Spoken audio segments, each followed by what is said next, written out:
Up next, it's the story of how a band from Cincinnati changed an African-American labor chant with a debated origin into a rip-roaring guitar track that became an international smash. Stunning transformation and history of Black Betty, next on Professor of Rock. What if we told you some of the biggest rock anthems ever made were never supposed to exist? Songs that topped charts in dozens of countries. Songs that won Grammys. Songs that literally save lives today. They all started as jokes, pranks, or throwaway ideas that nobody believed in. And somehow these accidents became impossible to forget. These are the incredible true stories behind 10 songs that were never meant to happen. Number 10. Turning Japanese by The Vapors. In January of 1990, a nervous new wave band from Guildford, England, released a song that would haunt them for the rest of their careers. The Vapors had no idea what they were about to unleash on the world. David Fenton was the frontman and songwriter. He was living in a small flat in Guildford at the time, going through the kind of heartbreak that makes you feel like you are losing your mind. He had just come out of a relationship, and all he had left was a photograph. That feeling of obsession, of staring at a picture until reality starts to bend. That became the heart of the song. Fenton later explained that when you are going through something like that, you feel otherworldly. You feel like you are not quite on the planet anymore. You feel like you are turning into someone else entirely. And that is where the title came from. Turning Japanese was just a phrase that fit the melody. Fenton has said many times that it could have been turning Portuguese or turning Lebanese or anything else that matched the rhythm. It was never meant to be literal. But the moment the song hit radio stations, the rumors exploded. People decided the song was a dirty joke. They claimed turning Japanese was a crude reference to the face someone makes during a very private moment. Fenton denied this again and again, sometimes laughing it off, sometimes getting frustrated. In interviews, he would explain that the song was about alienation and lost love. A young man alone in his room with nothing but a photograph and his fading sanity.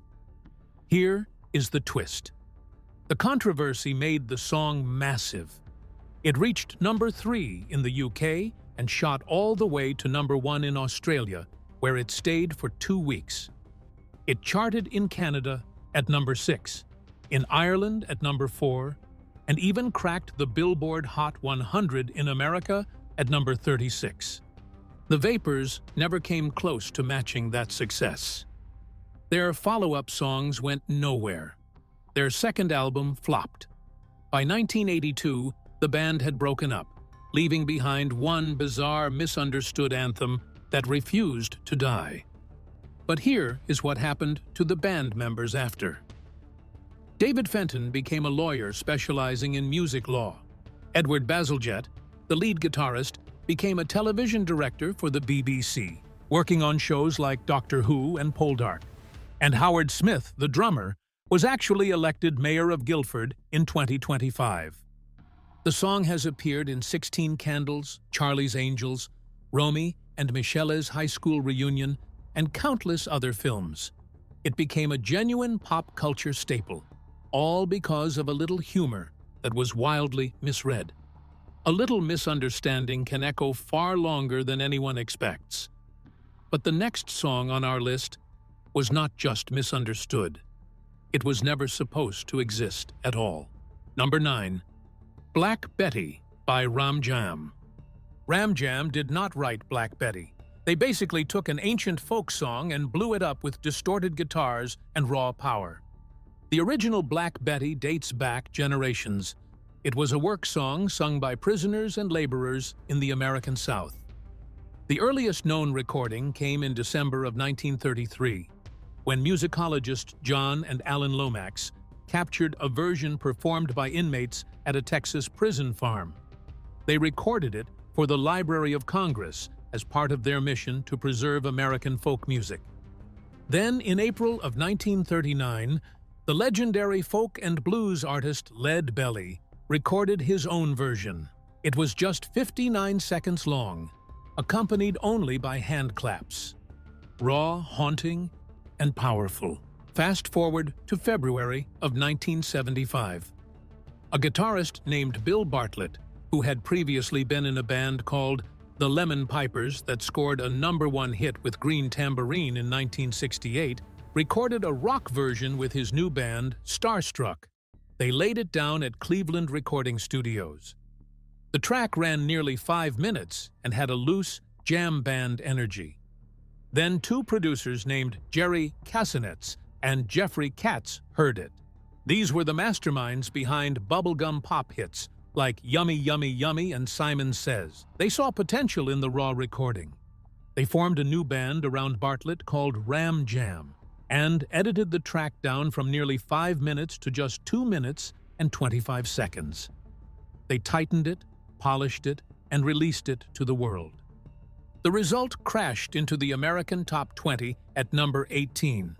It reached number 7 in the UK and number 3 in Australia. That pounding rhythm and that shouted chorus sounded like nothing else on radio at the time. But success brought controversy. The NAACP and CORE called for a boycott of the song. They argued it was offensive to black women and criticized a white rock band for profiting from African-American folk traditions. Some radio stations banned it. In 2006, the University of New Hampshire pulled it from their hockey games after complaints, though a student campaign called Save Black Betty eventually brought it back in 2013. Ram Jam never scored another real hit. They faded away before they could ride the wave. But that riff refused to die. It has appeared in movies like Blow, Super Troopers, The Dukes of Hazzard, and The Hitman's Bodyguard. It plays at sporting events around the world. Figure skater Javier Fernandez even used it in his gold medal-winning performance at the 2015 World Championships. One rough jam thrown together in a studio became immortal. But the next band's song was so bold for its time that radio stations did not just misunderstand it. They tried to erase it completely. What started as filler became a classic rock staple that outlasted the band itself. And the next song faced even bigger obstacles. Number 8. Lola by the Kinks. When the Kinks dropped Lola on June 12, 1970, radio stations panicked. The song told the story of a young man who meets a woman named Lola in a club in Soho, London. As the night unfolds, he realizes Lola might not be exactly what she seems. For 1970, this was dangerously bold territory. Some networks banned the song outright for what they called promoting gender confusion. Australian radio stations pulled it completely in November of that year. But here is the ridiculous part. The BBC banned it for an entirely different reason. It was not the subject matter about Lola that bothered them. It was the fact that Ray Davies mentioned Coca-Cola by name. The BBC had strict rules against product placement, and that single reference to a soft drink was enough to get the song pulled from their airwaves. Ray Davies had to make an absolutely absurd decision. On June 3, 1970, he flew 6,000 miles round-trip from New York back to London in the middle of an American tour just to change 2 words. He went into the studio, recorded the line as Cherry Cola instead of Coca-Cola, and flew back to rejoin the band. The single version uses Cherry Cola. The album version still has Coca-Cola, and the song became a massive hit anyway. It reached number 2 in the UK, number 9 on the Billboard Hot 100 in America, and hit number 1 in the Netherlands, New Zealand, Ireland, and South Africa. Ray Davies has told the story of what inspired the song many times. One night in Paris, he was dancing with a beautiful blonde woman in a club. Everything seemed perfect until they stepped out into the daylight, and he noticed her stubble. The primary inspiration was actually the band's manager Robert Wace, who had a similar experience and joked about it with the band.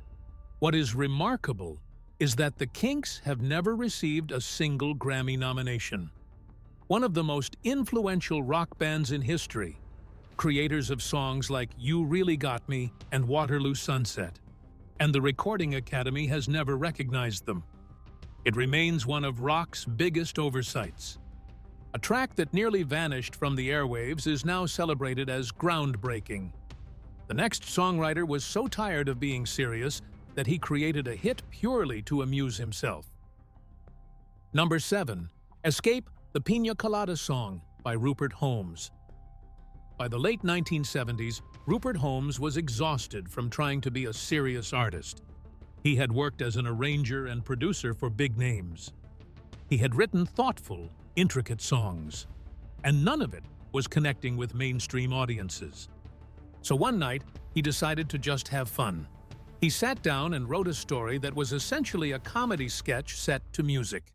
A bored man in a relationship sees a personal ad in the newspaper. A woman is looking for someone who likes pina coladas, getting caught in the rain, and making love at midnight. He thinks this sounds perfect. He answers the ad. They agree to meet at a bar called O'Malley's. And when she walks in, he realizes the woman who placed the ad is his own wife. They had both been trying to cheat on each other and accidentally rediscovered their own relationship. Then the record label heard it and said, "This is the one." Holmes was skeptical, but he was proven completely wrong.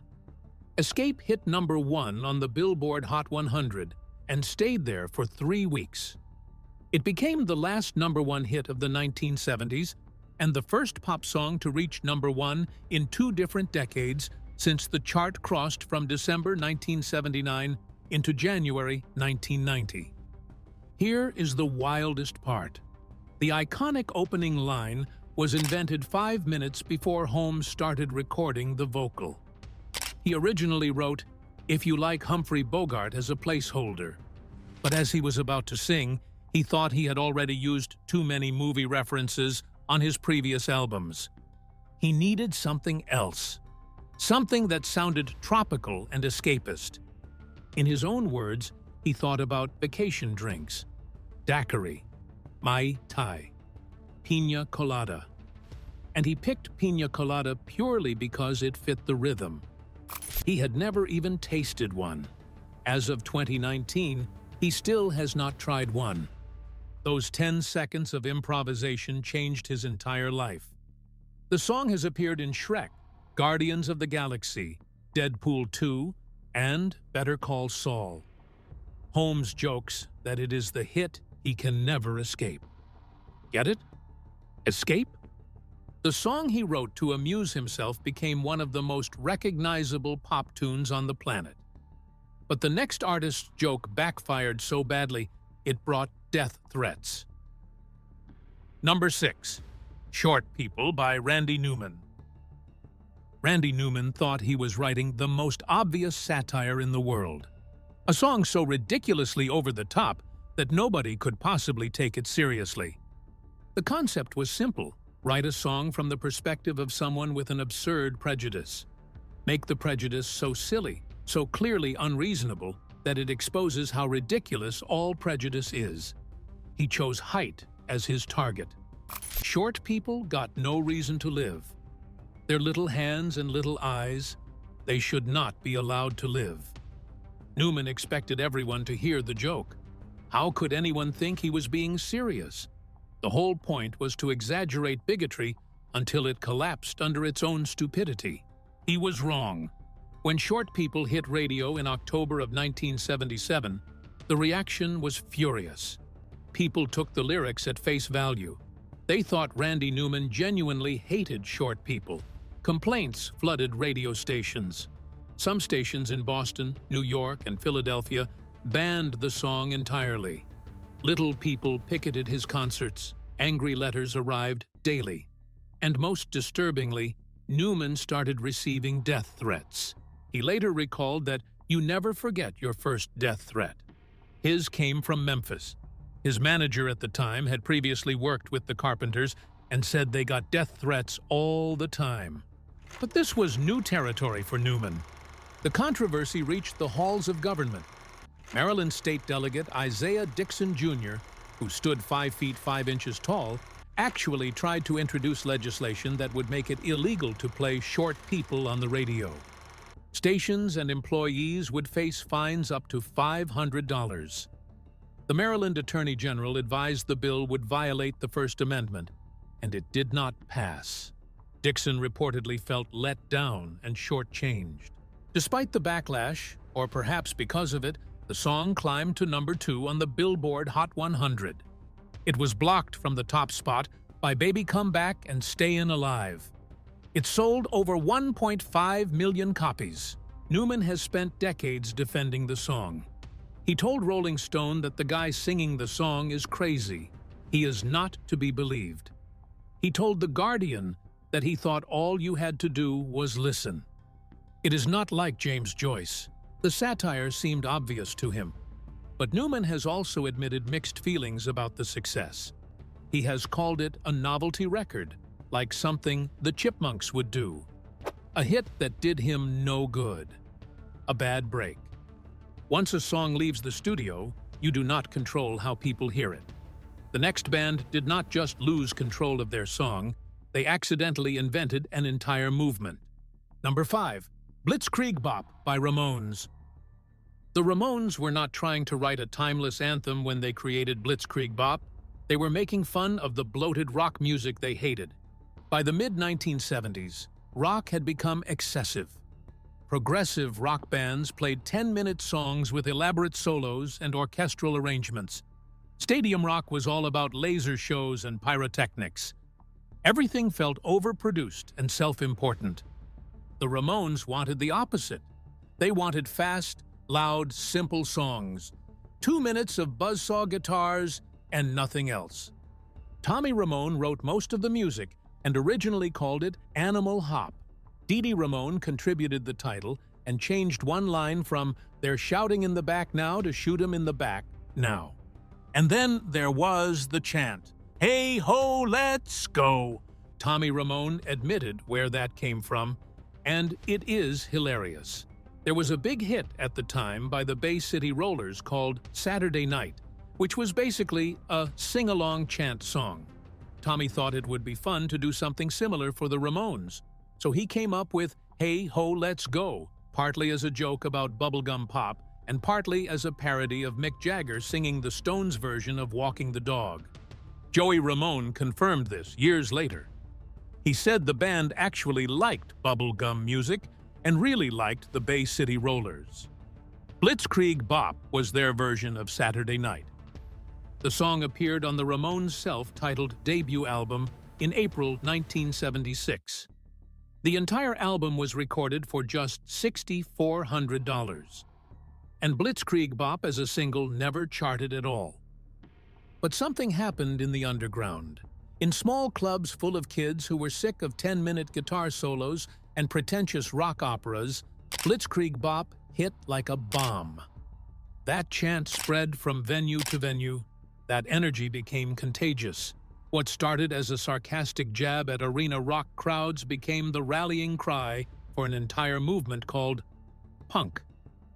Rolling Stone now ranks Blitzkrieg Bop at number 64 on their 500 Greatest Songs of All Time list. The band was inducted into the Rock and Roll Hall of Fame in 2002. The song plays at sports stadiums worldwide, including New York Yankees games because Johnny Ramone was a devoted fan. Newcastle United in England plays it before home matches. Sometimes the simplest song is just waiting for the right moment in history. The next hit was written even faster, in under 15 minutes, fueled by nothing but a crush. Number 4. My Sharona by The Knack. Doug Fieger did not sit down with a grand artistic vision when he wrote My Sharona. He sat down with a crush that was driving him crazy. Fieger was 25 years old when he walked into a clothing store and saw a 17-year-old girl named Sharona Alperin. He later described the moment like getting hit in the head with a baseball bat. He fell in love instantly, and that overwhelming feeling sparked something creative. He started writing songs feverishly. Guitarist Berton Avare came up with the iconic riff, drawing inspiration from Elvis Costello's album This Year's Model. The core of the song came together in under 15 minutes. To the band, it felt like a fun, high-energy track, catchy and cheeky, but not necessarily career-defining. Figer himself admitted they thought it was basically bubblegum, something people would enjoy for a summer and forget.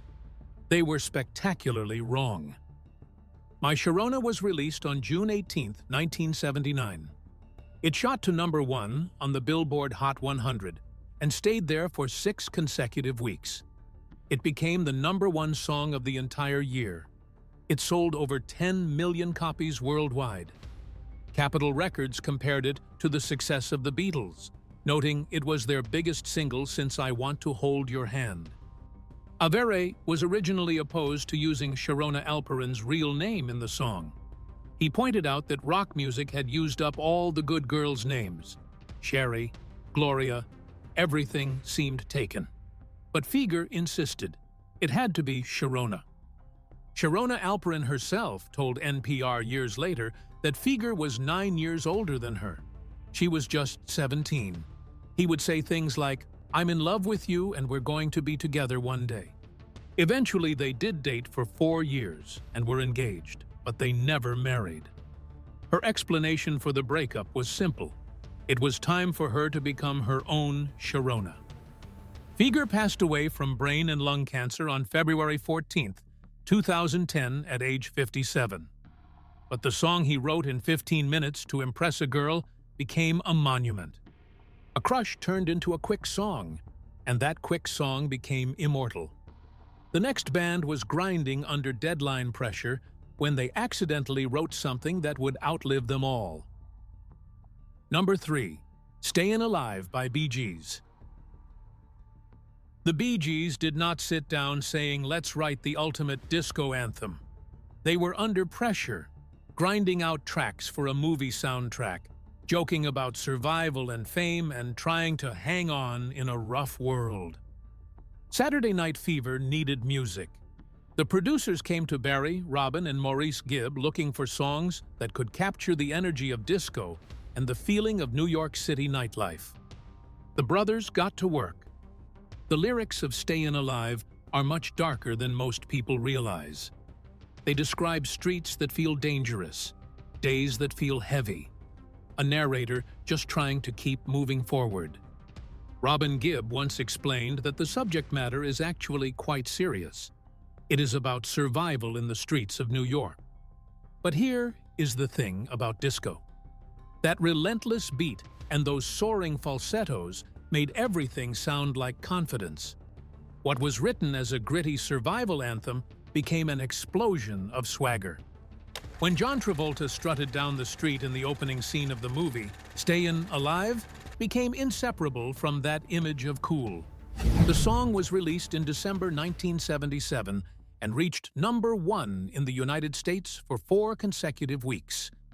It also hit #1 in Australia, Canada, Italy, Mexico, the Netherlands, and South Africa.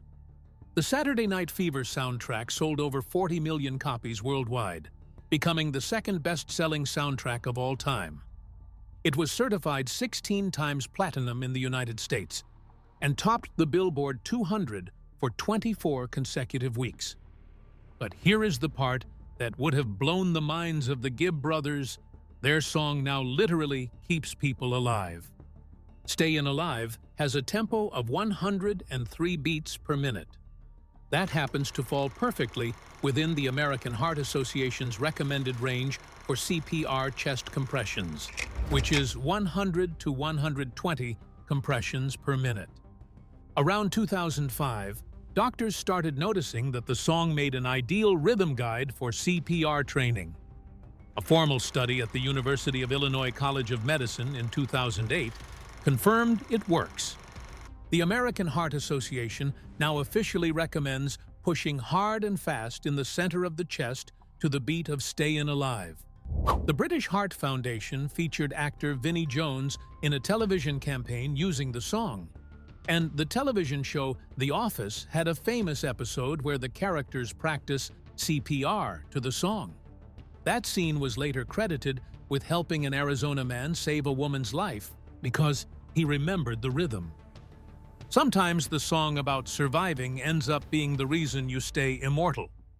But the next hit started even more casually, as a throwaway joke in a bar.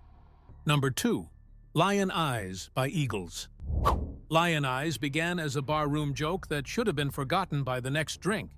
The Eagles were drinking at Dan Tana's, a famous Italian restaurant on Santa Monica Boulevard in Los Angeles, right near the legendary Troubadour Club.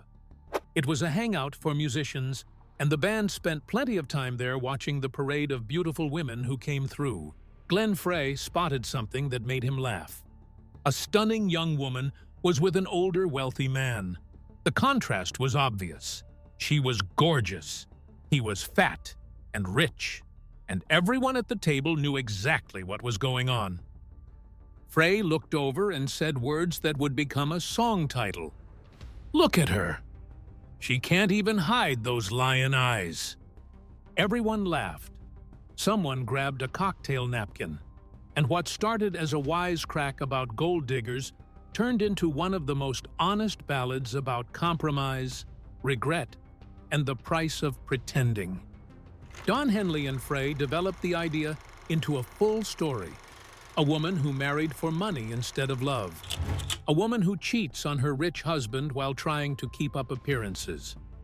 A woman who tells herself lies every day just to get through. The song painted a portrait of quiet desperation that listeners recognized immediately. Lyin Eyes was released in August 1975 on the album One of These Nights. It reached number 2 on the Billboard Hot 100, blocked only by Elton John's Island Girl. It also hit number 8 on the country charts, becoming the Eagles' only real country crossover hit until decades later. The song won a Grammy for Best Pop Vocal Performance by a duo, group, or chorus at the 1976 ceremony. It was the Eagles' first Grammy. Henley has admitted that Frey did most of the heavy lifting on the song. The whole thing came together in just 2 days at a house in Beverly Hills. Producer Bill Shimchick later revealed how obsessive they were about the recording. The opening line alone was assembled word by word from different takes. City came from one take, girls from another. Every word that followed came from somewhere else. They were deep into their perfectionist phase. A barroom joke became a painfully honest masterpiece. The stories we laugh at are often safer versions of the stories we do not want to tell about ourselves. And the number 1 spot belongs to a song that accidentally captured an entire decade. Number 1, Born to Be Alive by Patrick Hernandez. Patrick Hernandez wrote, "Born to Be Alive, right as disco reached its absolute peak." The song had everything the era demanded: a pounding Euro disco beat, bright synthesizers, and a chorus so simple it could unite an entire dance floor with one phrase: "You were born to be alive." Hernandez was not chasing deep philosophy. By his own admission, he leaned into the style and energy of the moment. Flashy, upbeat, almost over the top. Nobody expected how far it would travel.